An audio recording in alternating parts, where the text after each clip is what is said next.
আমার মিষ্টি বন্ধুরা, তোমরা সবাই কেমন আছো? সবাইকে জানাই শুভ সকাল। আর আজকের সকালটা কিন্তু আমার 9টা থেকে শুরু হয়েছে, কারণ আমি আজকে 9টায় উঠেছি। তো চলো আজ কি রান্না করব, কি হবে, কি এনেছে, সবটাই শেয়ার করব। কেমন? দেখতে থাকো আমার ছোট্ট একটি ভিডিও।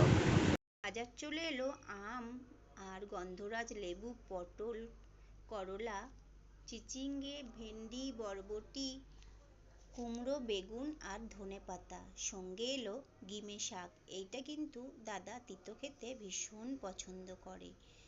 তো দেখতে পাচ্ছ বন্ধুরা বাজারটা কি কি এলো। তারপর দেখো বাসনগুলো মেয়েদের কি আর কাজের শেষ আছে বলো?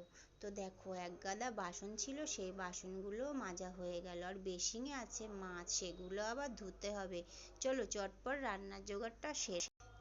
তো দেখতে পাচ্ছ বন্ধুরা জোগাড়টা সেরে নিলাম। আছে ইঁচড়, আর আছে ধনেপাতাটার চাটনি বানাবো, আছে টমেটো, পেঁয়াজ, তারপর আদা রসুন, আর আছে আমটা কিন্তু টকের ডাল বানাবো। আলু কেটে নিয়েছি, পুঁই শাকটা সবজি বানাবো। আর এক গাদা মাছ এনেছি। তো দেখতে পাচ্ছ মাছগুলো ধোয়াই আছে, ফ্রিজে রাখবো। তারপর মাছের ডিম আর চিংড়ি মাছ, তারপর পাঁচমিশালি সবজিও কেটে নিয়েছি, পুঁই শাক দিয়ে চিংড়ি মাছ দিয়ে সবজি দারুণ হবে, তাই না? তো তারপর আছে দেশি মুরগি। দেশি মুরগি খেতে কিন্তু আমার দারুণ লাগে। পোলট্রির মুরগি তত একটা পছন্দ করি না, কিন্তু দেশি মুরগিটাই বেশি ভালো লাগে। তারপর আছে গিমে শাক। এই শাকটা বাছতে না আমার অনেকটাই টাইম লেগে গেল বন্ধুরা, জানো তো।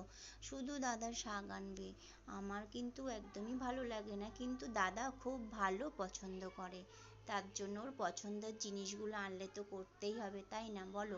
তো চলো বন্ধুরা আমি রান্নাটা সেরে ফেলি। অনেক দেরি হয়ে গেছে বন্ধুরা, তাই দুই দিকে দুটো কড়া বসিয়ে দিয়ে একদিকে ডালটা ফোড়ন দিয়ে দিলাম, আর তারপরে মাংসর আলুটা ভাজতে শুরু করে দিয়েছি। প্রায় যেন 12টা বেজে গেছে, আর আমার নিজেরও 12টা বাজিয়ে দেবে, তাই জন্য অনেক তাড়াতাড়ি করছি বন্ধুরা, বুঝতে পেরেছো? তো চলো কি রান্নাটা কমপ্লিট হয়ে গেল। লাল লাল মাংসর ঝোল, তারপরে আছে টকের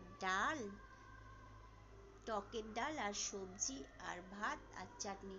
তো যাই হোক বন্ধুরা, আমার ছোট্ট একটা ভিডিও কেমন লাগলো অবশ্যই কমেন্ট করো, আর আমার পাশে থেকো। টাটা, সবাই ভালো থেকো, শুভ দুপুর সবাইকে জানাই।